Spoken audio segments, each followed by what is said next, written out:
What's going on? Welcome to Totally Blitz podcast. We in the Fight Club talking boxing. Top ranked card this weekend: Stevenson versus De Los Santos for the vacant WBC lightweight title of the world. As always, go down, like and subscribe, comment who you got winning this main event and co-main event. Emmanuel Navarrete defending the super featherweight WBO title against Robson Conceicao. They love to hear from you. I'm Paul. Pick 'em, win 'em, Concha, and I'm joined with. Going on, boys? Marcus Prime Time Penley. You already know what it is, man. Your boy Southpaw Unboxing. Man, what's popping with y'all boys? Before we hop in the card, how y'all doing, bro? It's been a little while since we talked some boxing. I feel like the last thing we talked was MMA versus boxing with Francis. Yeah, I was about to say it's been a couple weeks. I feel like I was double checking. I was like, damn, we missing any fights? Like, what the fuck is going on? But I was like, nah, no boxing. So man, Saturday has been nothing for fucking college football and UFC lately. That's what I'm saying. Crazy. Yeah. I've been working and hanging, and it's just been like it's just been like going so fast. I've been missing out on some sports too. Facts. I'm always missing shit. Yeah, I'm not gonna lie. The next big fight to come up, actually, is next week. It feels crazy, but it's like the Boo Boo versus Benavidez card. But like prior to that, like they didn't really like promote this card at all. Like I had to like fucking find a couple links to find out that Shakur's fighting this weekend. Yeah, it's crazy. I feel like they didn't really start promoting until like this week is like when I really like I mean, I of course I follow a lot of boxing and shit. So I mean, of course I kind of already see it, but like for the most part like real promoting that shit, it's like it didn't really start until this week, like fight week. I feel like they could have been promoting it. And I mean, it's a decent card. There's like some solid prospects too. Good co-feature. Yeah, and and I do believe this could be Shakur's last fight on Top Rank. Top Rank. He had a tweet back then saying that, "Are you gonna resign on Top Rank?" He was like, "F no, no respect to them, but I want to like explore my options and all that stuff." So it could, so you know what I'm saying. So it could be just like his goodbye Top Rank if they don't work again. That shit funny to me. Like, do you want to re-sign with Top Rank? Fuck no. No disrespect though. Like, how the fuck you gonna answer a question saying "fuck no" and then be That's like, what he said. no disrespect? Yeah, It's it crazy was because like all his he oh has to my keep that fault. connection. Oh, but he has to keep that connection about like, oh, if you ever come back, you know what I'm saying? Just Well, Facts, but it's this fight's take going down in Las Vegas T-Mobile Arena. Same. I mean, I think the only reason this fight's not happening on Saturday is because the F1 Motorsports whatever is taking over Las Vegas this weekend, and I literally as we're talking this card live right now, like I'm piecing the dots together, looking at the cover of the fight. It has like the red lights and green light and like the car lights moving type shit. So I'm guessing they're like leaning into like the whole F1 Motor Series type shit. Because I remember the owner of the Miami Dolphins, he hosted the F1 Series last year, and he said in that one race he made more money than all the NFL games put together. damn. So yeah, that's like what I'm that's saying. like that. Everything is taking a side. Fucking take a step back. The billionaires are here, baby. And the ESPN Shakur just kind of like, you know what I'm saying? Like, you know what I'm saying? Like he brings the crowd out ish, but that's F1, man. That's a whole new level. You got celebrities, rappers, And these are artists, billionaire actors. celebrities. Like you're gonna have Messi, Ronaldo. Like this isn't like I made my football team. I feel good about myself. It's like nah, these are the Tom Brady's of the world. That's crazy. That's some rich ass shit. I mean that kind of makes sense on why the fight is Thursday. And that's gonna be my first question for y'all boys. How do y'all feel about a non-Asian Japan card taking place in the middle of the weekday? Non-Asian just That's I think that's kind of why like it's weird to promote a Thursday night fight. You know what I'm saying? Like Saturday nights for the boys, you chill, crank up. You know what I'm saying? But like my question is why Thursday wouldn't nights, they do Friday night? I was just thinking that in my head. It was like on Like Friday. Friday night sounds so much smoother to like promote. Like, Friday night boxing. They used to do that shit on ESPN. Like they used to have Friday night boxing. They're gonna Something have like to that. I feel compete. like that sounds way more smooth to promote than Thursday night. And you They got have to football compete with too. Thursday night foot. As I was to say, they have to compete with Thursday night football when they do a Thursday night fight card. On Friday nights, the most you gotta compete with is like your local high school football game. Like, ain't no one giving a fuck. You know, like Facts. Facts. Literally nothing going on Fridays. I mean, you got SmackDown. SmackDown. Yeah. Right now, Or they live stream stream the weigh-ins. Facts. shit. Actually, that means the weigh-ins and shit's happening like right now, wouldn't it? Nah, it's Tuesday, isn't it? It's two. The fight. Yeah, yeah, yeah. So the. The weigh-ins will be tomorrow. Oh, Wednesday. okay. Sorry. Oh, tweaking. My boy. Wait. The press conference should have been today. Was the press conference today? Oh, the press conference was today. I got a little highlight for y'all, boy. The best part of the whole press conference. I'm gonna give my boy. This is pre-fight rounds. Edwin De Los Santos is up 1-0 when it comes to the rounds. He won a 10-9 come press conference. He was cooking it.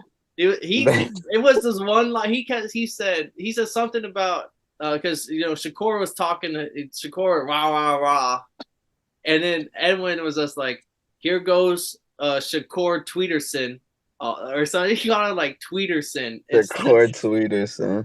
Because he be talking so much on Twitter. And I was like, damn, bro, I don't know much about Edwin De Los Santos, but he definitely won this fucking presser.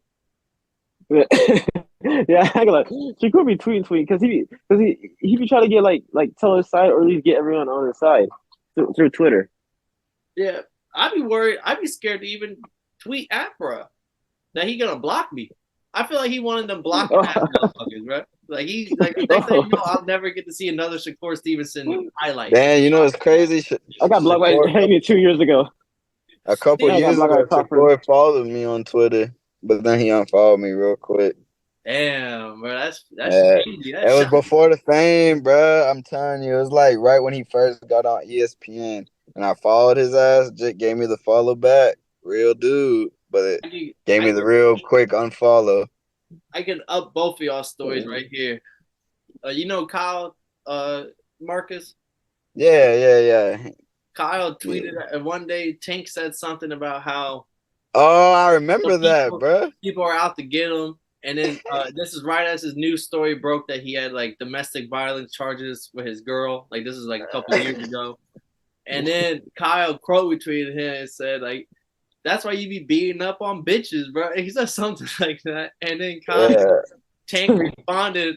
Tank responded to Kyle and said, "That's why when I see you, I'm gonna smack the fuck out of you," or some shit. bro, Tank was responding with one of my tweets. Yeah, it was when Canelo was fighting Bivol. Bro. I'm not gonna lie. That's funny as fuck. Kyle has insane run-ins because his 2 run-ins with almost fighting celebrities one was to Tank when Tank was letting him know he'll smack the fuck out of him, and to this day I let Kyle know Tank would smack the fuck out of him. And the other part of it is XXX Tentacion RIP. He almost fought XXX post Rolling Loud once. Wow. So this is like he be having the run-ins with the wrong motherfuckers. Oh man, real Florida shit. Well, let's get into this double header. I mean, low-key kind of pisses me off. We got a double header World Championship co-main event and main event, and it's a fucking Thursday. So this isn't Showtime, right? No, it's Top Rank ESPN. Yeah, it's Top Rank. It's kind of awkward, bro. I think it's because it's his last fight, so they're just kind of like, eh. One benefit I would say about a Thursday night fight is it is gonna be nice coming home from work, and you got some good boxing on. So I mean, that's pretty tough. Yeah, and as always, it's a top-ranked card. So like we always say, if you're a real deal boxing fan, get in there early. You're gonna see some prospect fighters like Floyd Diaz, Brian Norman Jr., Emiliano Vargas. That's my dog. Vargas, he's gonna be a beast, bro. I fuck with him. Emiliano. Yeah, he's tough. Yeah, I remember right him and Shakur had beef. You said him and Shakur had smoke? Yeah, they had beef. They had beef over sparring. It's one of them non-league sparring. talks. Somebody got better of somebody, but somebody's camp touched. Well, Shakur posted Shakur posted and his brother was commenting on his face like, "Oh, imagine only posting your highlights and stuff," and they're just like going back and forth. Damn, he posted a highlight clip. How come Shakur? Yeah. Shakur is like one of the most skilled boxers. I feel like that gets no respect by nobody. Like none of his peers Oh no, fucking respected Shakur, man. They be going at him. because he be going on Twitter too much. That is true.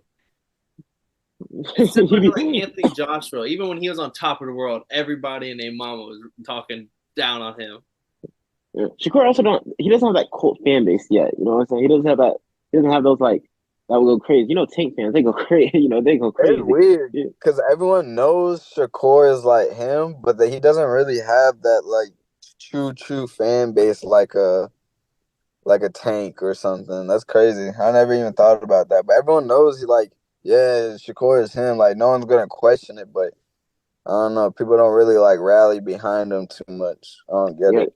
It's because You also gotta be fun to watch too. it's because You get out he be casual. Yeah. fucking if he's part-time Puerto Rican. Like if he was full-time Puerto Rican all the time, like he would Well, I have mean, he's only people dude's half and half. All he can be is part time. no, He's bro, this mixed. motherfucker, bro. That's Nah, true. bro. He be only pulling that Puerto Rican card when he got to, like whenever it's national Puerto Rican or he's fighting on All, Puerto Rican fight week. Like only time he pulls that bitch, but like in reality, he be with the American flag. He be saying like, "Oh, me no Spanish, papi, me black, me black." And then all of a sudden, the Puerto Rican music start playing. You got the reporters in front of I'm him. pretty sure he's. I'm, I mean, it's good marketing. They would go crazy for him. You know what I'm saying? Who like you know what I'm saying? They need a hot boxing prospect. You know what I'm saying? Ever Berlinga. You know what I'm saying? I don't even who's he fighting next? yeah, Berlanga fact. might be fighting fucking what's his name, Jamie Magaya, and winner might get Canelo, but don't even get me started on that bullshit. Exactly. It's been exactly. You know exactly. So he can be that number one Yeah, but Shakur, I've I've ever been since seeing Miguel it and I Cotto. haven't been saying nothing about it, but like Mark, you Puerto Rican, so I know you stand up for your dude, but you can't I sit mean, tell me that he be Puerto Rican all the time. This he would be technically. I mean, I don't know, like if like he fought in Puerto Rico, how much accepted they would, because they take it a little bit more like true hardcore. But I mean, he has all the right to rep it, just because I think it's his pops. I don't know if it's his yeah, mom. it's his It's his pops. pops. So just pretty much like Spider Man, like the Spider Man that's Puerto Rican and black. I'm pretty sure that's what he is.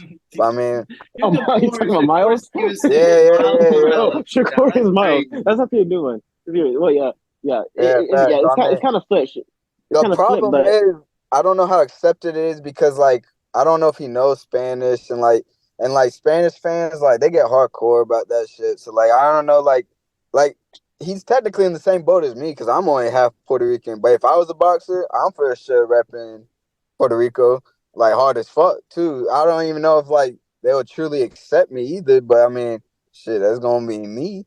You So be I on mean, your I feel like Oscar he's De probably the La same Hoya boat. shit. Yeah, facts. So I mean. I don't know, but he's really a Jersey kid, so that's really what he reps hard. All right. Brick Well, City. I mean, he's fighting out of Alexandria, Virginia. Just Oh, the gym. yeah, to start off with that one. That, Newark. He probably is fighting out of Newark, but I'm just looking at his boxing profile and box record. It says Virginia. for this camp, he's been in That's never Vegas. I accurate. know that. But don't blame me, bro. I'm just looking. I'm just reading the paper, bro. Who's it written by? I don't know. This is from the people, bro. The people have spoken. The people. That is pretty random because I would assume Jim would be like Omaha, I thought Vegas. Newark would have been the thing, but I know this camp he's been in Vegas. enough of that. We got to talk about Edwin de los Santos, his opponent, 16-1, fighting out Dominican Republic. He's from La Granada. I mean, we can't look over him. He's young. He's in his prime. He's legit. He does have a loss on his record, so a lot of boxing fans are kind of like done with him. Like, oh, he's no longer here. But like we've seen earlier this year, like Brian Mendoza, somebody who had losses on his record, beats Fundora. Like we've seen things every year in boxing. So You can't just look at this fight and just think it's gonna be an easy walkthrough. The odds say it's gonna be an easy walkthrough. Stevenson's a massive favorite in this fight, but I just want to give a little bit of credit to Edwin De Los Santos, and let's not look over him. Like I think he is gonna come in here and actually be a legit fight at 135. Like I think De Los Santos beats Cambosos, which is and has a good fight with Loma. Probably loses against Loma, but has a good fight with Loma. And so there's a lot of people don't know the name, especially the UFC and MMA fans that love to talk about boxing. They don't know who he is, so he must be a bum. Nah, let's not do that right now. How do y'all feel about this fight going into it this Thursday? It's exciting. Edwin's a good fighter. Knocked out O'Reilly, one of the hottest prospects. That's coming up in 2021. Oh yeah, he knocked his whole tooth out. Facts. I mean, I think this fight's gonna be a good fight. And also, I think with Shakur coming to the end of his top ranked deal and like it being on Thursday night and not Saturday, I think he's gonna look to put on a show. Like I think he's gonna really try to come out there. I think I said this before, but I really do think Shakur is gonna come out there and like really try to put it on him. And I think it's gonna be a great fight, and I think Edwin's gonna. That's his name, right? Edwin. Yeah. Edwin De Los Santos. Yeah, I think he gonna come with his he's gonna come for a war, man. But I think Shakur, I want to see a good like highlight win type shit from Shakur, man. I need to see something big. You're gonna be leaving top rank soon. You gotta, you can get that free agency money or whatever. But I think it's gonna be a good fight, man. Yeah. Thursday night. De Los Santos' only loss is a split decision against William Foster, which a lot of people think he won that fight. And like Gator said, knocked out Jose Venezuela in the third round. Like kind of just took care of business, got out of there. Knocked out Luis Acosta, second round. Before that, multiple first and second round KOs. So like he has heavy hands. He got the pop, and he is a good boxer. Where I think I could see him like Shakur. If I don't think Shakur's got the power, pillow hand Shakur. We all know it, but he has the skill. He just kind of has to go in there, do his game plan, not get tagged. He can't let this become a fun fight and let the crowd get involved, because I think that's where De Los Santos kind of shines. Is it whenever you actually want to come in here and start banging, he has the heavier hands, and the shots are gonna look better to judging, and especially in the early rounds. If you let the fight start off early and to start getting into it, I think Shakur kind of has to. If Shakur wants to win this fight, that's why I'm not giving him any disrespect to De Los Santos. I think he has to come in with a legit game plan of I'm gonna tag you and not get hit. He has to do the Oscar Valdez game plan. Like I'm just gonna tag you and not get hit. And if he does that, like he does a lot of times, it probably makes easy work with him. But if he comes in there and it gets into a phone booth boxing match, De Los Santos' hands kind of speak for themselves when it comes to the pop. Facts. I think that's what he's gonna do. I think he's gonna try to apply pressure to Shakur. Yeah, he's definitely gonna try to walk him down. His reach is also super long. Yeah, I just want to see, can he cut off the ring? Because Shakur is known for you just can't cut off the ring with him. Like you can do everything right, but he just always finds a way to circle out of it and get on the outside. If you can cut off the ring and get Shakur onto the ropes, this could be a really fun fight. I don't know if he's gonna be able to cut him off. It's gonna be tough, man. Shakur's footwork is second to none. Yeah, and what I like about Shakur is the way he can keep his distance, bro. Is I think the best in the game, bro. The way he can keep his distance is insane, and his measuring, I don't know, his in and out shit is too clean, bro. But does Shakur have anything to keep De Los Santos at bay? Because he does. He's coming off the 6th round KO over Shukichiro Yoshino earlier this year. It was I think it was his first fight at 135 to get his feet wet. But does he have anything is it just the footwork to get him out of trouble, or can he land anything that keeps De Los Santos second guessing and not wanting to just charge in? Because I feel halfway through this fight, Santos is down. He might just have to charge in. Yeah, yeah, but if he charges in, I don't think Shakur has the power to like drop him or knock him down.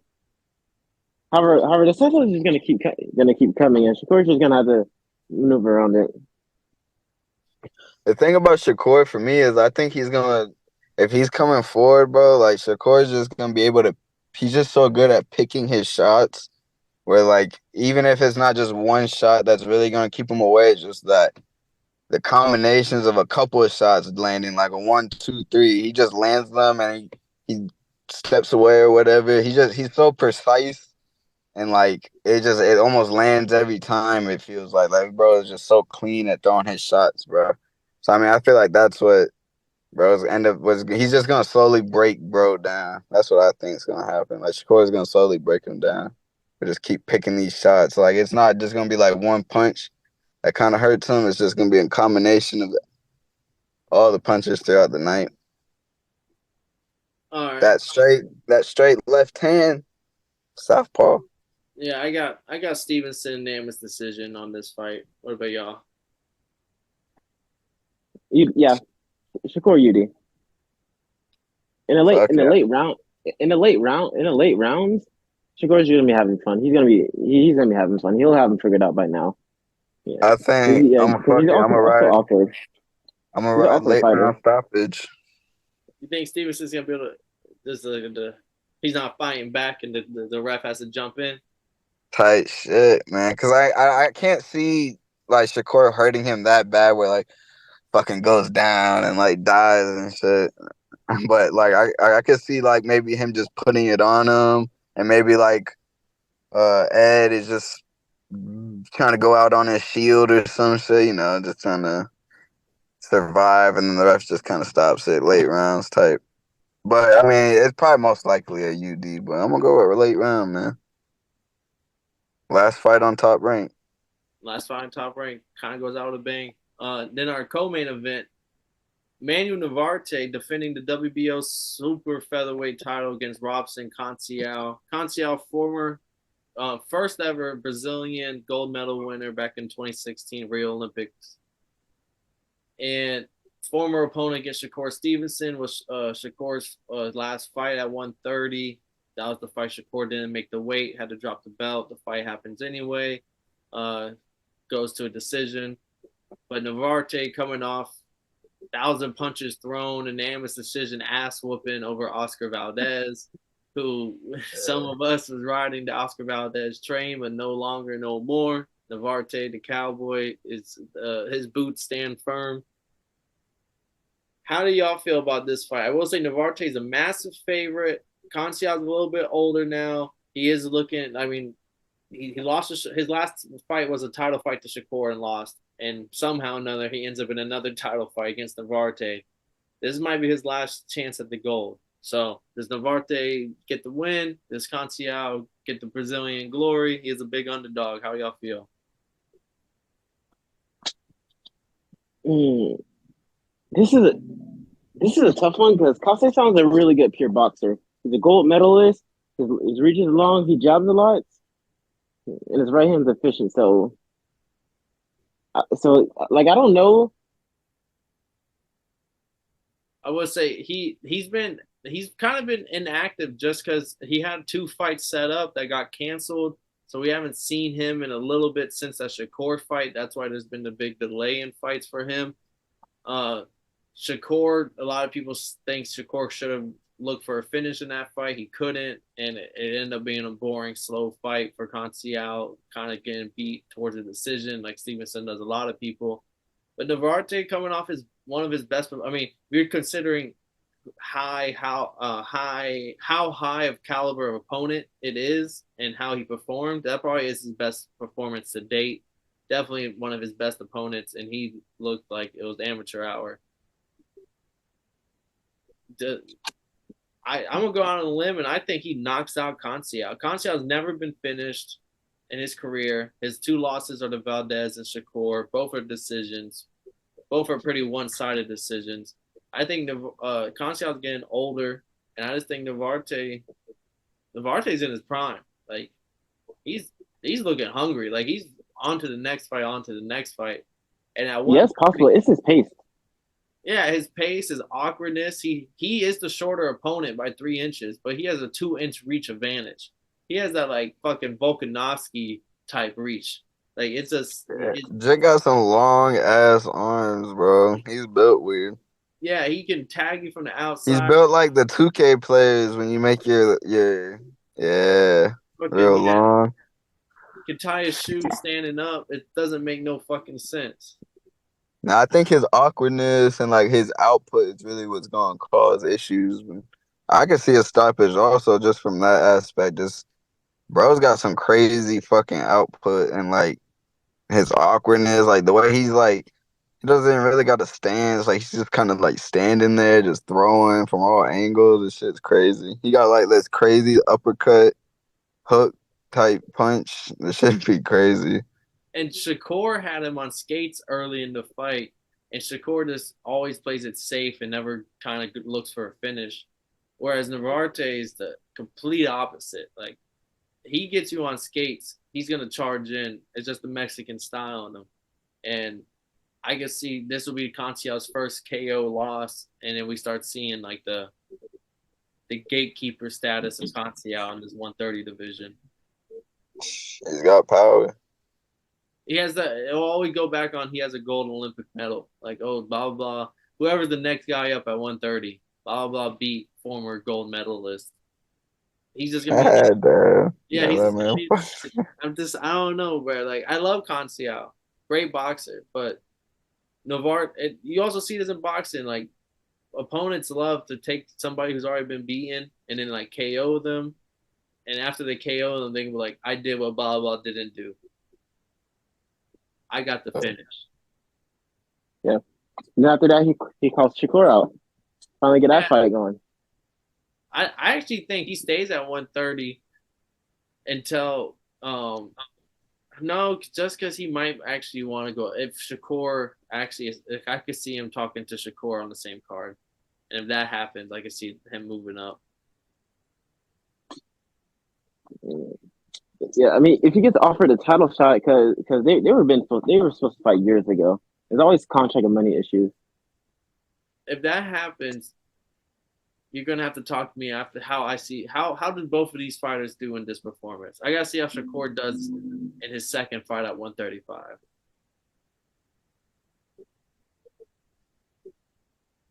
Because if Dolos Santos comes in and like makes it a fun fight for the first 6 rounds, there's no reason Navarrete couldn't do the same for 12 rounds with his pace. Yeah. The problem is Conceicao. He slows down like that. Like that Navarrete pace. It's not gonna stop. Conceicao slows down. That's what happened against the Valdez fight. He was slowing down and he was like showboating too. Too when it was super close. He was showboating in that fight too, and they were saying like, "Oh, that's what lost in the fight." Like the later rounds, he's like showboating because he thought he was dominating, which he could have been winning those rounds, but like the judges aren't gonna be like. Facts. Stevenson made light work of Valdez. Yeah, that was crazy. That boy made him look like a amateur almost. I don't think he won a single round. Yeah, no, that shit was fucking clean sweep. Shit, man. It's gonna be a good card though, man. Yeah, it's gonna be a good card. Are all three of us on Navarrete for the co-main? Hell yeah. Alrighty. Well, anything y'all got to say on this card before we head out? We do got the prospect fighters: Abdullah Mason, Emmanuel. What's y'all's boy's name? Emmanuel Vargas, Emiliano. Yeah, man. That boy's gonna be tough. Yeah, definitely try to check him out. Well, as always, go down, like and subscribe, comment what y'all think on the cards coming up. We'll be back on next week probably to talk Benavidez versus Boo Boo, and it's Loki is stacked. It's a stacked little card. That one. Oh yeah, that's gonna be a fun episode. Showtime going out with some nice little cards before they go out of business. Literally go. Banger, man. The all access job. I need to watch that. I need to get into that, man. I really gotta follow this last one. Showtime. That you think they giving so much memories, man. I really do hope so. I hope so. Well, But this at the is same time, it's not like a super like it's not like a. It's a there's really no good fight, but it's belt not a on the super line. fight. Yeah, It's it's not a just super fight. two Yeah. good fighters. But as always, go down, like, subscribe, comment what y'all think. I'm Paul Pickawinham, Marcus Primetime, Penley, Gator Boys, Southpaw Run Boxing, Jamari. If y'all didn't know, well now y'all know, motherfuckers.